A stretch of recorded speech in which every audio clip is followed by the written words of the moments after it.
Bonjour et bienvenue. Aujourd'hui, on va jaser d'un sujet vraiment important pour nos entreprises manufacturières ici, la chaîne logistique. C'est pas juste une petite dépense, là. On parle que ça peut monter jusqu'à 15 du chiffre d'affaires. C'est un méchant morceau du budget. Effectivement, puis le marché mondial, c'est gigantesque. On parle de plus de 10 000 milliards de dollars en 2023. Fait que, oui, c'est stratégique. Exact. Fait qu'aujourd'hui, on va regarder ensemble, avec les infos qu'on a, comment on peut optimiser ça. Quelle stratégie, quelle technologie fonctionne vraiment? C'est ça. Puis c'est pas juste pour sauver des sous, hein. Des compagnies comme Toyota ou Amazon, ben, ils nous montrent qu'on peut aller chercher 20-30 de réduction des coûts d'opération, mais aussi en même temps améliorer le service client de 15 et plus. Ça a un impact direct sur la profitabilité, puis la compétitivité aussi. C'est clair. Le mot qui revient partout, c'est digitalisation. Les sources mentionnent des gains de productivité en moyenne autour de 35. Mais bon, concrètement, là, une PME manufacturière, mettons ici au Québec, par où elle commence pour moderniser sa chaîne logistique? Ben, souvent, la fondation, ça va être un bon système ERP. Enterprise Resource Planning qu'on appelle. C'est un peu comme la colonne vertébrale numérique de l'entreprise. Tu sais. Regarde Volkswagen, par exemple. Eux, avec SAP S4HANA, ils ont coupé leur délai de commande de 65 puis leurs prévisions sont devenues 25 plus précises. Ça donne une idée du potentiel, là. OK. Fait qu'un ERP moderne, ça veut dire quoi au juste? On parle de planification avancée, genre MRP2, puis aussi utiliser l'intelligence artificielle, le fameux machine learning, pour mieux prévoir, avoir des tableaux de bord en temps réel, les KPI, les alertes, tout ça. Exactement, c'est ça.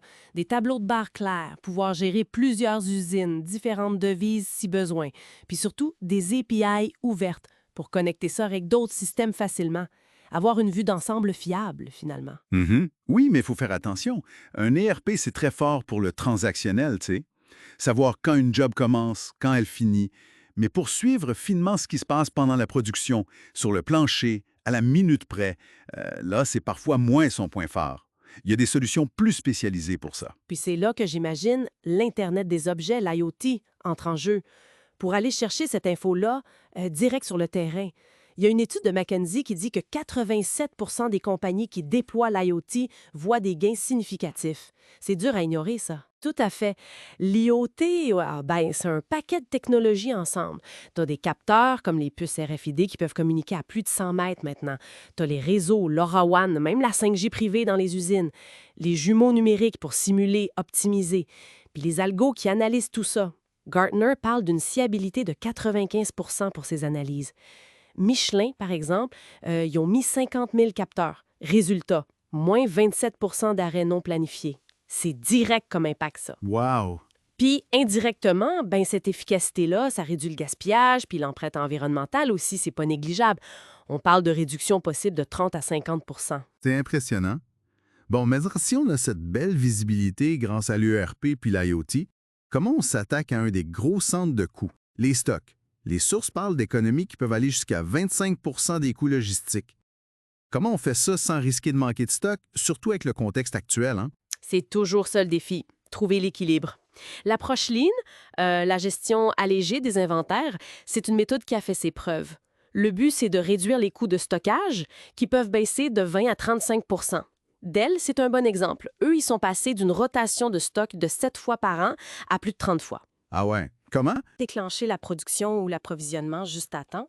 Ils ont réduit la taille des lots de production jusqu'à 70 Ils ont aussi mieux organisé le stock avec la méthode ABC, puis ils ajustent le stock de sécurité de façon dynamique, basée sur les données réelles. C'est moins risqué quand tu sais où tu t'en vas. OK. Fait que, si on résume un peu tout ça, les meilleures pratiques d'optimisation, ben ça paye.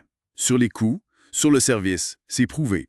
Puis la technologie, ERP, IoT, c'est des leviers majeurs pour la productivité, la visibilité. Ça peut même aider pour l'environnement. C'est ça. Et la gestion de stock lean, ben, ça permet d'aller chercher des économies importantes. Mais le point vraiment crucial, c'est l'approche globale. C'est pas juste une question d'outils, là. Faut combiner l'excellence dans les opérations de tous les jours, l'agilité pour s'adapter vite, puis une vision stratégique claire à long terme. La techno, ça doit supporter la stratégie, pas le contraire. Puis, pour finir, peut-être une question pour réfléchir un peu. Au-delà de l'efficacité opérationnelle qu'on vient de discuter, comment ces technologies-là sont en train de changer les modèles d'affaires eux-mêmes chez nos manufacturiers québécois? C'est quoi le prochain grand virage qu'il faut anticiper pour, pas juste rester dans la course, mais vraiment la mener?